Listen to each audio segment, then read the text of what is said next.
Hey gang, Peter Venkman here. Nope, sorry. It's Halloween and I'm in costume. Welcome to episode 102, Spooky Games for your Halloween table. As always, I remain PJ. And I have not been told about the fancy dress memo. And I'm Gareth, in black. It's about as Halloween as you could get. I'm a little disappointed that you're not in blue. It's not black. Maybe this is costume. Yeah. No, I kind of like wearing black. I know you do. Some of my metal days with my long hair. There's a photograph people would love to see, wouldn't it? Back in the 90s. Anyway, we digress. Happy Halloween. Happy Halloween. Or nearly. Yeah. I do like your costume. Thanks. I put it together real quick. Yeah. So, yeah. We haven't We've got the whole gear. We've got the proton packs, and we've got the jumpsuits, and we got all the Ghostbusters outside in the yard. It is one fancy dress I wish I owned. But you'll be pleased to know we have had decorations up for nearly a week.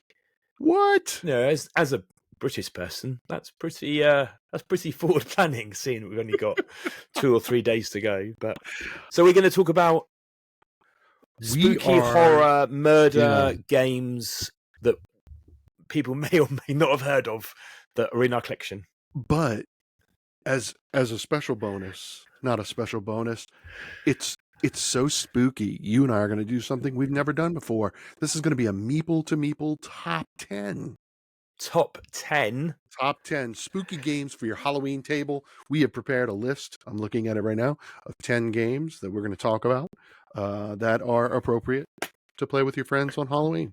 Yeah, and when I started my research, I had 35 under the umbrella of horror and mystery, I think it was. Mm-hmm. And I think we both said we might find a few overlaps, and we did, but not many. In fact, you've said most of the games you've never heard of my list. So let's see how those go. Whether I can remember the rules, but some of these are quite old. But let's see how we go on.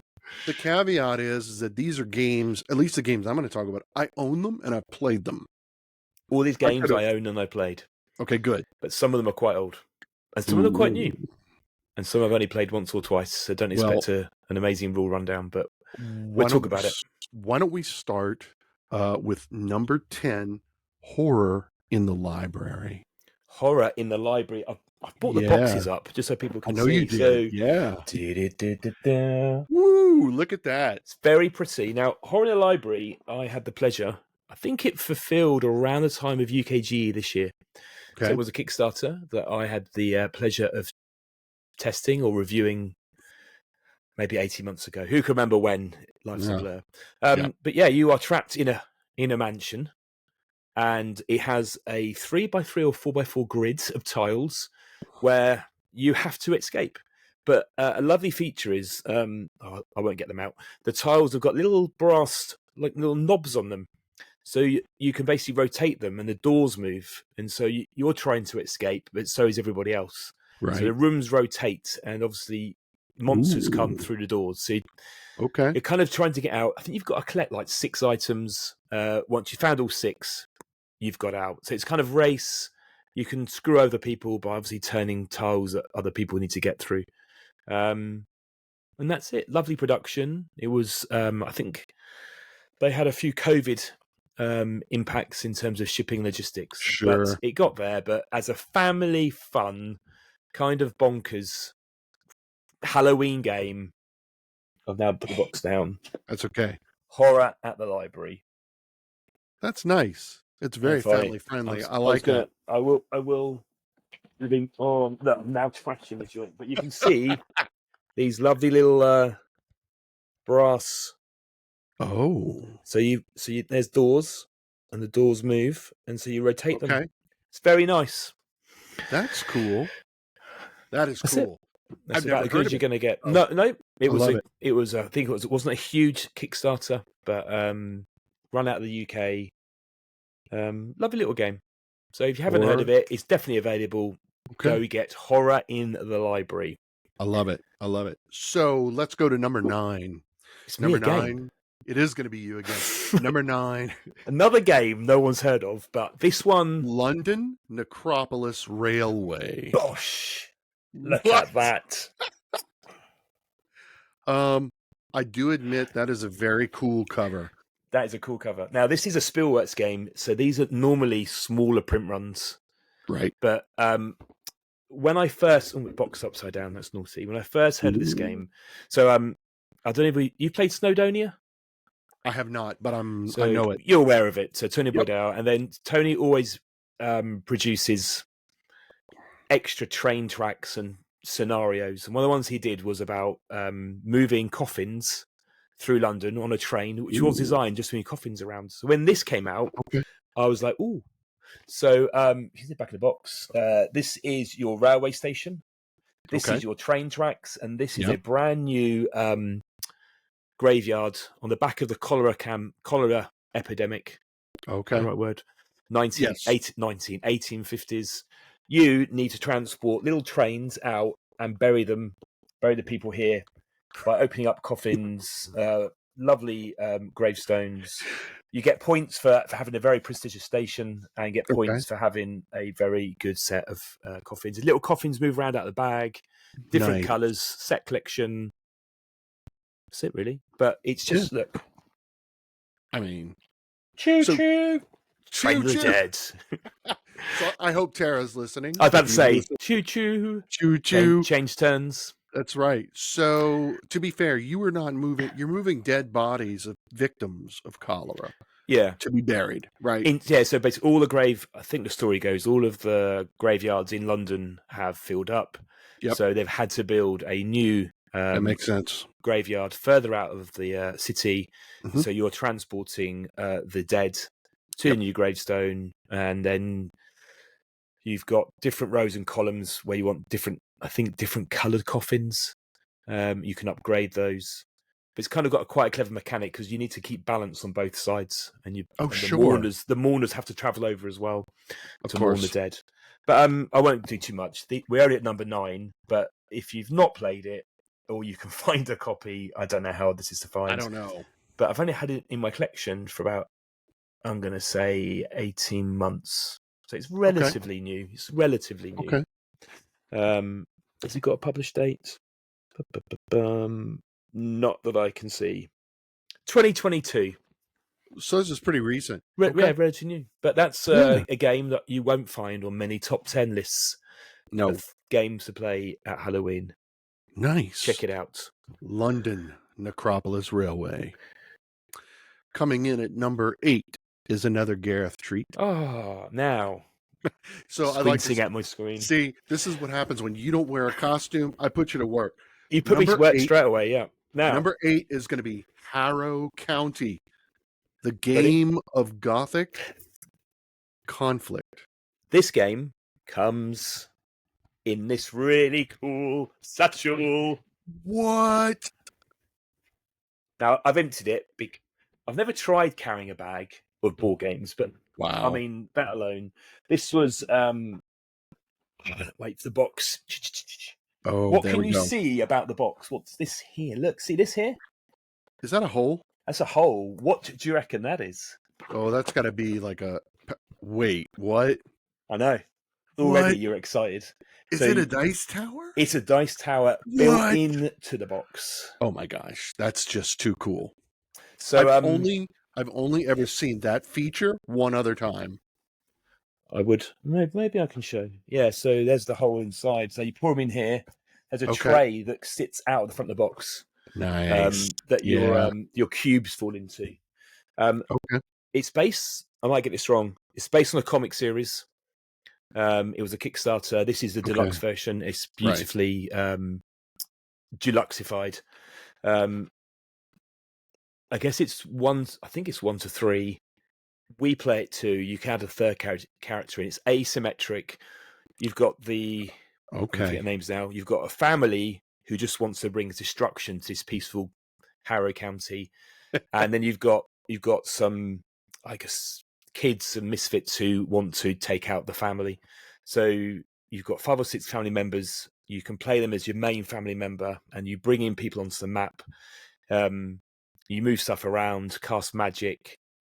Brilliant 2-player asymmetric game. What's really nice is the way it teaches you. So because there's quite a few moving parts, the rule book starts with, I guess, taster 1 and introduce some of the core mechanics, and then it adds another level in. I think there's 3 missions until all of the main bits are in, and then there's loads of extra bits that are added. But we have a little comic. Look at that. Local newspaper with bits in it. The rulebook is lovely. You can tell we're new to YouTube. Quite nice. We're this whole box. There's the thing they put on top of the thing to put the thing on top of the thing. The thing into. I've absolutely trashed it. Everything's stacked, but that is Harrow County. If you're after an asymmetric 2 or 3 player, there's a lovely story about a witch getting buried under a tree who's really annoyed, and that's what's causing havoc. But yeah, top-notch production. If you get the deluxe version, it's pretty nice. If you don't, but another game that's probably 3 in a row that no one's heard of, but they have now. Check those games out. You told them about that was Harrow County. So number 7, Gothic Conflict. Number 7 is something people should have heard of. Because there's a series of these games. There is a series of those games. Number 7 is Horrified. Which you could see right above my head. Boom. Now this, the one that I have, the one that I play with my group, is the American Classic Monsters. Yep. What I love about Horrified is that it's a cooperative game. You know that I love cooperative games. And you are moving around the village, and you're picking up tiles, and you're trying to fight off the creatures. You got the creature from the Black Lagoon, the Invisible Man, Dracula, the Mummy. The Mummy.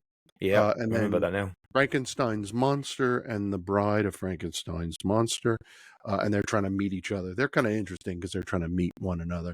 I really like that. Now, there is a Greek monsters that's inspired by ancient Greek folklore. There's a Cthulhu. I believe there's a Cthulhu monsters, like kind of Lovecraftian.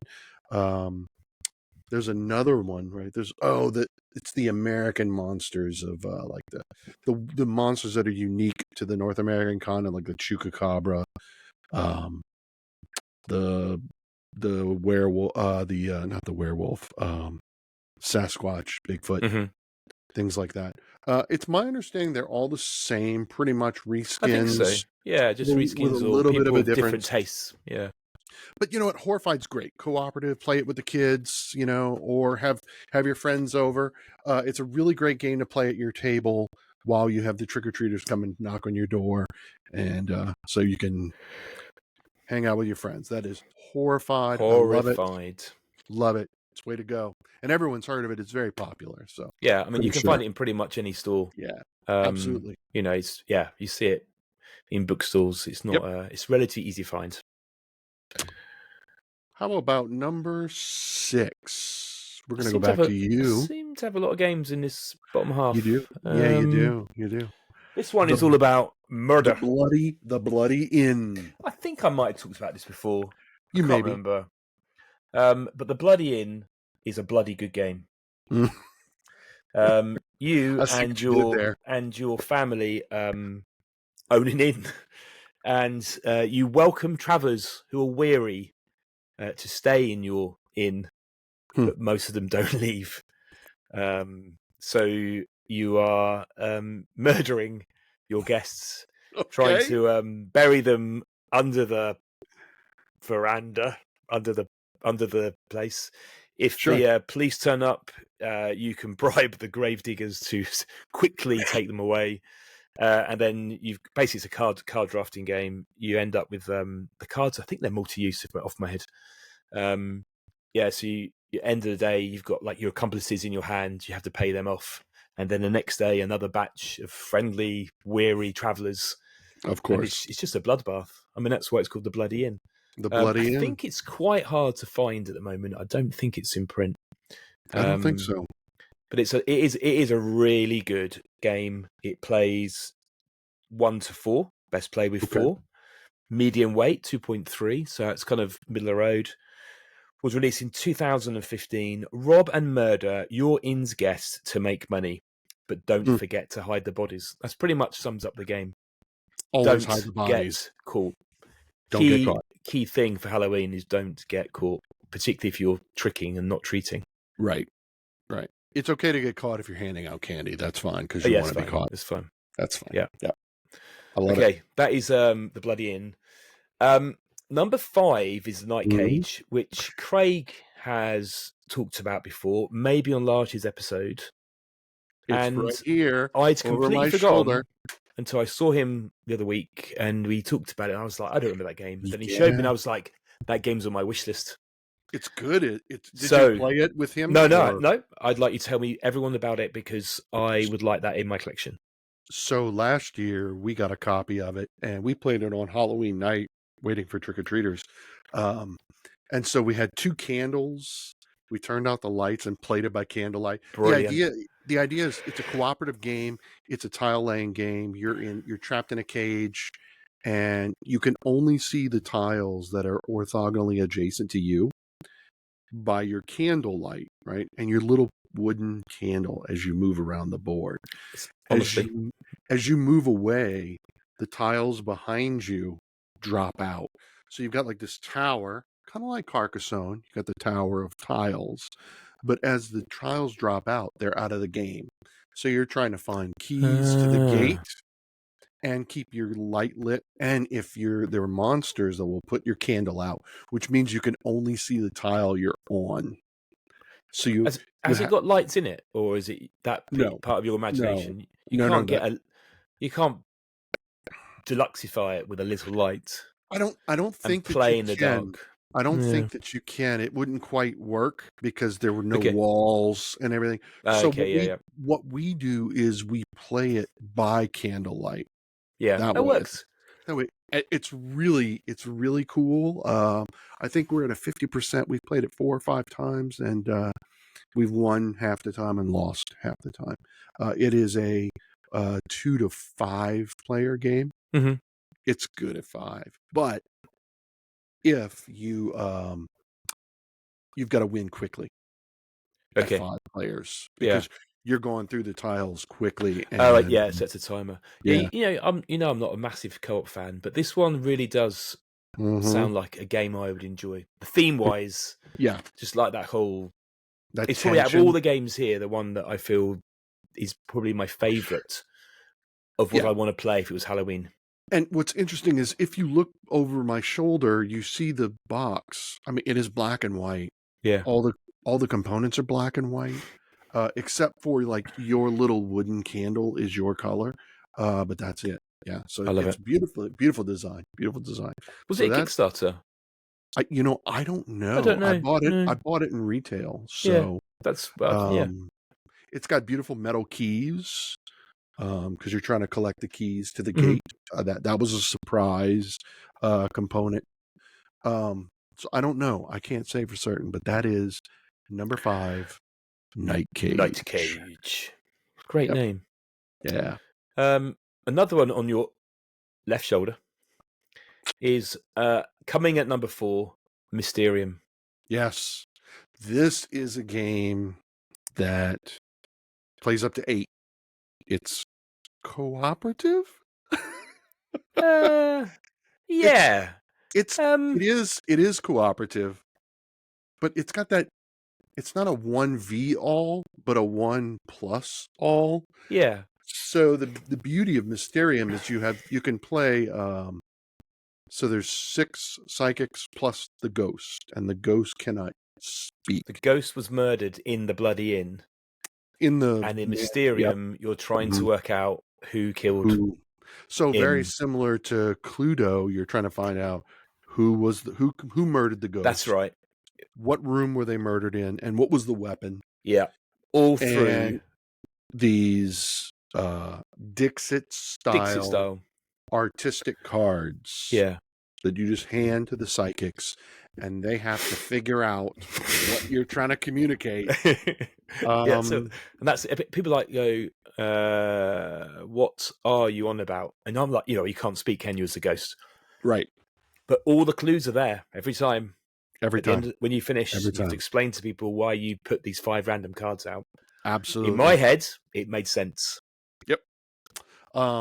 So this is a game that my dream scenario is to have enough friends over to the house on Halloween. So Thursday. And play Mysterium at my table and just get up to help when the trick-or-treaters come knocking on the door. That is my dream. I don't know that it'll happen this year, but I'm not sure I've played 8 players. I think I've played 6. We played it, but like at Geekway with a bunch of group of people at a conference table. Mm-hmm. Yeah. That must be quite challenging because there's a lot of, So I reckon 8 might be quite tricky. If I'm the ghost, I give you cards. The other psychics can see them and they can help you, but they may be interpreting the cards differently than what I, as the ghost player, intended. Because like I have you and I have been friends for so long, I know how to communicate with you. I'm going to give you this card. You're going to see what I'm throwing down. Yeah, they look at you like, I don't get it. Yeah. Yep. So, and you can only communicate as a ghost through knocking and tapping. Through the cards. You can't do anything else. Yeah. Just tap. That's tap it. for yes or for no. Pretty much. There you are. Yeah. It's a solid game. It is so good. So good. If you're a fan of Dixit, which is, I guess, a similar guessing game through art. Dixit meets Cluedo. Yeah. Right?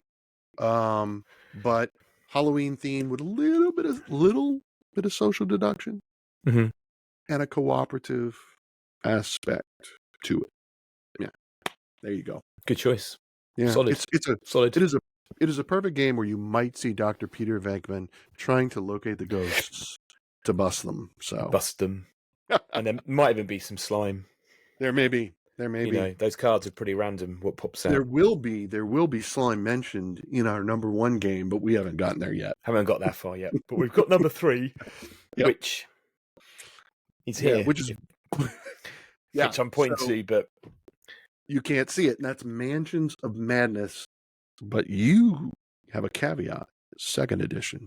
Yeah. 2nd edition is relatively new. I don't know how old 2nd edition is, but I can tell you now. 2016. Looking down on my notes. So I had the original version, and then passed that on when they announced 2nd edition. This is a good game if you've got a group of friends around, and you can either play. So it's app driven. Okay. So you start. I don't know how many stories there are now. The base game, I'm say there's about 6 to 8. There's expansions based in Arkham Horror kind of scenario. Okay. You start in a hallway. There's some rooms attached that are usually not yet explored, and then the app will basically run a story. So you have to explore the room. Bad stuff always happens. Big plastic miniatures appear. You're trying to solve a mystery. Nice. So it's miniatures, rooms, horror, chucking dice, trying to, either not get to go insane or get killed. So typical kind of, Arkham Horror kind of game, but this is Mansions of Madness. Some of the games are like, I'm going to say 30 minutes to 45 minutes, and then some of them go to 4 to 5 hours. Really? They're epic. Wow. Loads of content in the box. And if you buy expansion packs, then they've released some, download stories only. Sure. But thematically, brilliant. Usually, I think our success rate's probably 50%. It does make for great stories. So in terms of another game that I'm sure people will know is going to be on our list. If you're a fan of Arkham Horror, go and check out Mansions of Madness. Plays 1 to 5. It's not too complicated, like 2.6 out of 5. So again, very accessible. I mean, the rules are generally straightforward because the app teaches it. It obviously narrates some of it. Right. You have to not go insane, and then things appear. So it's a really nice app-driven board game. And if you're a fan of that kind of thing, it's worth a go. You ever played it? I've never played it. Have you played Arkham Horror? Yes. Yeah. So you kind of know the monsters and the Cthulhu. It's all similar creatures. Arkham Horror, Eldritch Horde. Yeah, I played a lot so it's of like that. But with minis on the board. It's exploring mansions and bad stuff. That sounds exciting. That would be that. Yeah, if I had to choose a game for this Halloween, now I've talked about it a bit more. That might be the one. As I haven't got Night Cage. True. And then we've got maybe number 2 might hit your table. Here's the game. I own this game, and you own this game, and I think I bought this game because you told me about it. I think you influenced me. I haven't played this for a long time. Oh wow, a long time. So if there was a game that I was to get back on the table, yes, this should be it because it is a delightful game. Number 2, My Father's Work. My Father's Work. Yes. Okay. I played it 4 times this month. That is good going. I'll let you explain the game more than me. So, My Father's Work is another app-driven game, which has a few problems, but the app works. It is it is worker placement. We are siblings of an aristocratic family in Hungary, a la Transylvania kind of style. And we're coming back from college, and we find our father, who's deceased, his great work, whatever that may be. And that would be in the form of a card. We each have a player mat, dual layered player mat in front of us in the shape of an estate manor.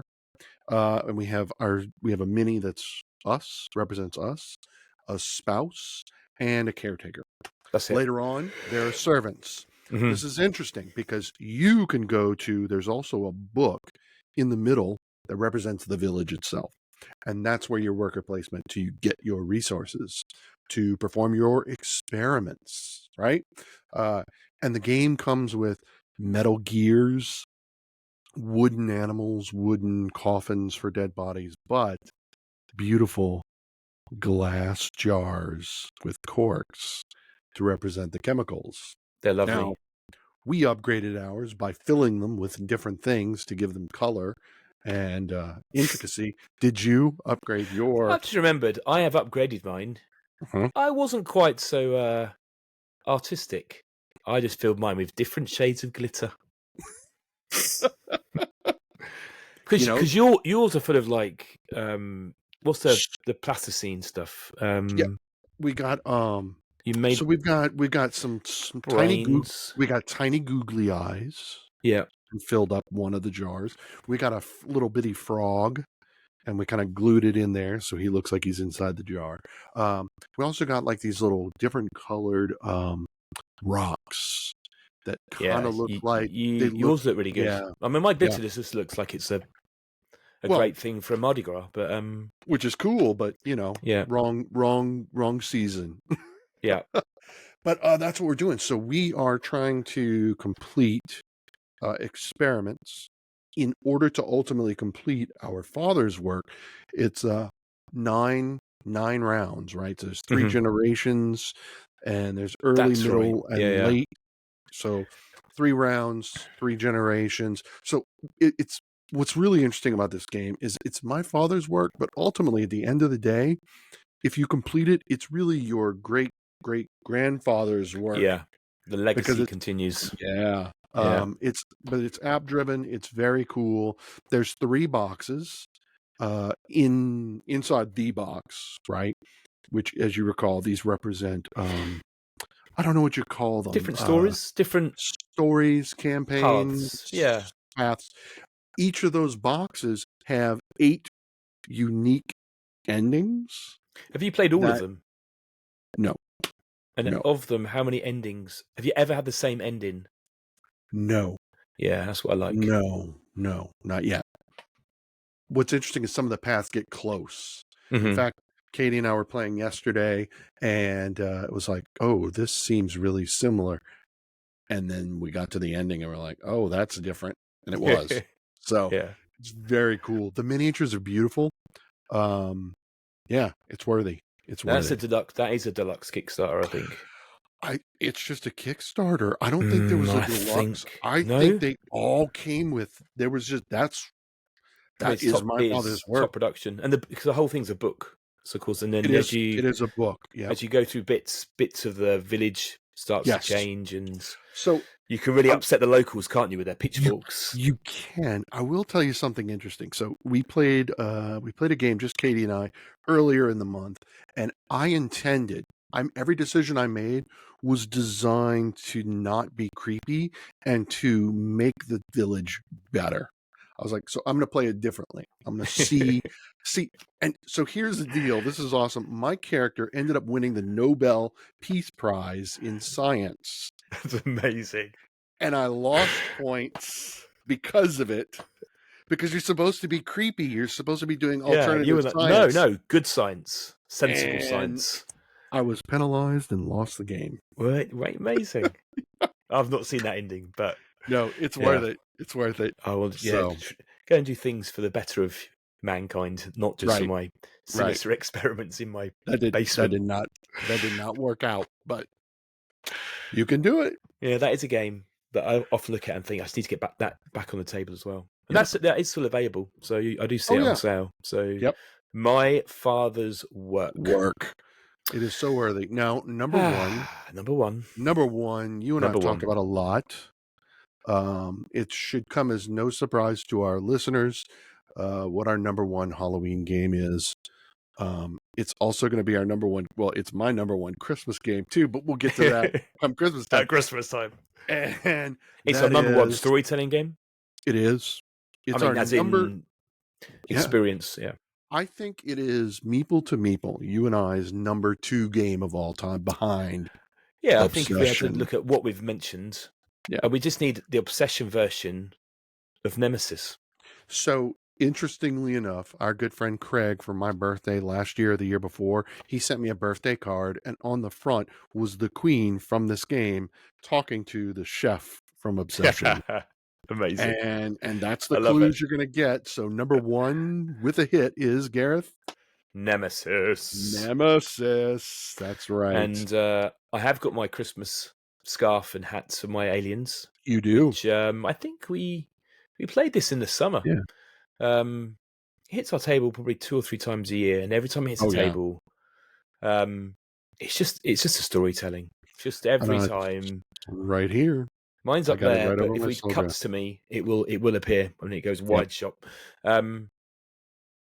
It's just one of those games that after a round or two, once I remember the rules and just the silly things, it's just chaos. I mean, I don't trust anybody. People are just up to no good. Let's work as a team. Oh no, let's go off and run around. Oh no, let's go and jump out the escape pod. Oh, bye, die. Everyone's dead. And yeah, and the last time we played, I can't remember what I was doing, but I was causing a lot of mayhem because the aliens would just follow everything I did. An alien appeared. Oh man! Everyone went to another alien. That happened. I was actually on the good side. I was just trying to, I wasn't trying to do anything bad. It's just really bad rolling of the noise generator. Right. So Nemesis already is beautiful miniatures. Beautiful tiles, beautiful inserts and trays and whatnot. We upgraded it even further. I've got trays for the cards during play. Yeah. I've got 3D printed engines for the engines when you're trying to check the status of that. We've got 3D printed dead bodies if characters die. I've got for the intruder mat, I've got that as well. I'm all about the upgrading of this experience. If people don't know what Nemesis is, just think about Alien or Aliens. Probably more Alien, the film. Yep. Agreed. All the aliens of Aliens, but on an alien ship. Yes. Not on the ground. Picture this: you wake up from hibernation on the Starship Nemesis, and there is before you one of your crewmates found dead, and you hear noises, and you're like, we've got to investigate. And it starts up. I think the beauty is that it starts cooperatively. It's all calm. It's lovely, isn't it? Yeah, because you've got to go up to the cockpit. You've got to check the coordinates to make sure we're going to Earth. You've got to check the engines to make sure that they're working. On. Yeah. And then when an alien arrives, chaos. Because you have to decide whether you're going to do the corporate thing, which is kind of the bad stuff. Like maybe your only person's got to survive, or PJ's character needs to be infected with an alien. Yes. Or you're going to go with your personal mission, which is save people or back to Earth, or hoard 8 items and get in the escape pod. Yeah, it's crazy. So I want to tell you a quick story. This is very quick. We were playing this just recently. We were playing it at 4, and my objective was the player to my right has some special genetic DNA, right? And I have to make sure that he survives. Or so stressful. If he dies, I have to drag his dead body with me. With you. So I'm like, okay, I can do that. Oh, I mean, the best bet there is just to pop him off and drag him around. Then you're pretty much guaranteed to be okay. Just carry the body. I hope that's what you did. I did not. I made sure he lived. Did you? Sure he lived. Wrong choice. You could have bopped him on the edge, straight at the start of the game. Well, you actually can't kill each other. You can accidentally lock people in a room and an alien be inside, or throw a grenade and accidentally hurt somebody. But you could have done that, and then you just say, "Oh no, you're going to bring you with me," and then pop him in the airlock. It's funny that you say that because I was the soldier, so like I had my big rifle, fully armed as well. I was loaded up. I was ready to go. We found the armory really early in the game, which is one of the rooms. If you've never played Nemesis, the armory is one of the rooms. Early. Sometimes that's the last thing to find. You're so desperate for ammo. Yes. Yep. It was tense. It was tense. But we all made it. We made it through. Did you survive? Yeah, it's good work. It is. Everyone won the game.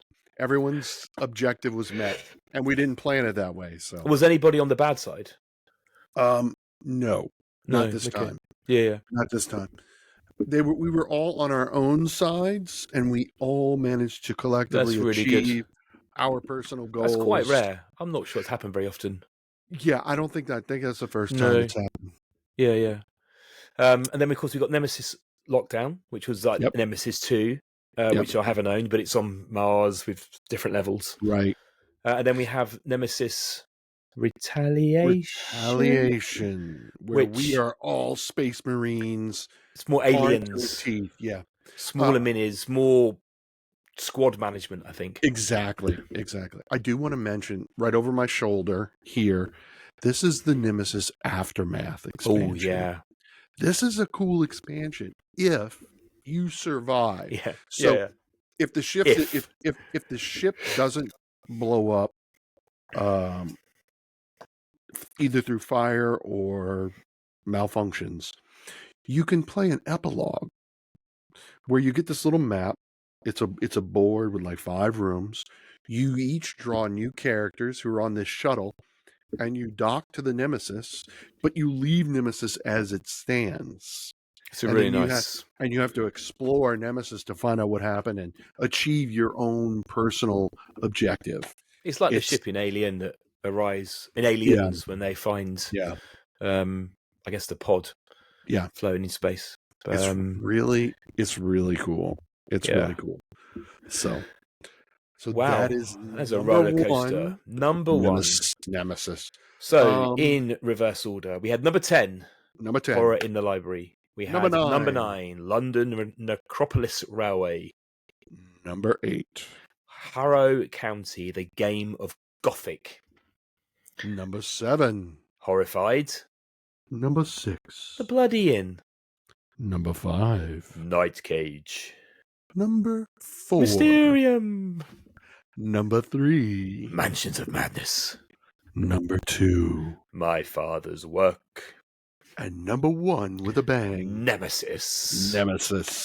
Now I think you had a bonus game because not only is it Halloween this week, it's also the Day of the Dead. For our Catholic friends, it's All Saints Day. What is interesting, we picked up this game by Detestable Games while we were at Gen Con, and I thought it was worth mentioning, and that's Pátzcuaro. This is a game. You know what? I apologize. It's November 2nd is the Day of the Dead. Because if you read on the back of the book, every November 2nd. Fact checked. It's still. It's a magical land called Mexico where families build altars to honor the deceased family members. And so in this game, and you can see on the back, really you're cute. playing cards. So you've got a rondelle. This is really cool because the rondelle changes from game to game. They're double-sided. Yeah. You can move them around. So you move around the rondelle and you play cards, and you're trying to complete your altar before all your other players, and you're trying to meet certain conditions. Having pictures of your deceased loved ones, or food, or cakes, or little decorative skulls. Yeah, so it's cool. So check it out, guys. This is, Pátzcuaro. Not a lot of people know about this game. No. It looks cute. I mean, cute in a Day of the Dead kind of way. In a Day of the Dead kind of way. It's a very, very colorful, very vibrant. Reminds you of that Disney film, which I've now forgotten. Coco. Yeah. Coco. Is that the one based in Mexico? Is that the one I'm thinking of? Yeah, it's got very similar artwork. That's it. Die of the Dead is another game in that same. You played Die of the Dead? I haven't. It's a really nice die movement game. Yeah. So, well, you better go and bust some ghosts. We've got to go bust ghosts. I ain't afraid of no ghosts. we could start singing here, but we could, but we'd get in trouble. We would get in trouble. While we have just a few minutes, how about just a few honorable mentions that didn't make our top 10, but they were on our list? Go. Yeah. So getting my list up. Right. We had, was it Slaughterhouse Masquerade? Is this an interesting little card game that we picked up?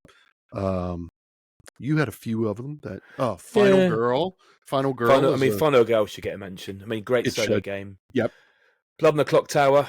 Yep. If you want your social deduction games, I guess along with one like Werewolf, that would be a popular one. It would be, yep. I guess Betrayal House on the Hill. Older game now. That is an older game. Kind of just a bit bonkers tile placement. There's a story-driven game, and then something happens, and it all gets a bit crazy. We talked about it last year, Deadly Dowagers. Yeah. Where you're killing your husband to try to get prestige and money. So Escape the Dark Castle. Yep. Which is it's kind of like the old style choose your own adventure book style artwork for the 1980s. Right. So collectively trying to escape the Dark Castle, and there was Escape the Dark Sector, and then I think out in November, not far to go, is The Last of Us, which they reskinned in the same style. So if you want your zombie fix, you've got about another month to wait for that. Yep, absolutely. What else have on my list? I found some other games I didn't send you. I got a game called You, and it's in capitals. You are the maniac, where you are the serial killer. That was a very old Kickstarter, and I won't say much more about it apart from that because I can't remember. But that was on my list. But so that's a couple. I don't have anything else on my list. There are a lot. I mean, you got Zombicide. Zombicide. Yeah, we do. So I hope people have found that rattle through a top 10, which is pretty rare for us. Yeah. Plus about another 10 super tips at the end. A useful collection. I look forward to hearing about your Halloween adventures, PJ, because your house is always what's the word? Spooky and full of decorations that have been there a whole month already. And my week put to shame. We've got some life-size skeletons in the yard that we put together with a little rebar. We put Ghostbusters jumpsuits on the skeletons. We're going to get proton packs. We're going to have lighting up the proton streams. I want photographs. I think our viewers and listeners want photographs too. Okay. We can do that. So if anyone's having Halloween fun and parties this week, please do let us know in the comments. Please. What games we've missed out on, because I'm sure there's more games we've thought about. Please do like and subscribe. Click on the buttons either side. And we will be back next week for more board game adventures. Thanks for watching and listening. That was a spooky laugh. Thanks all.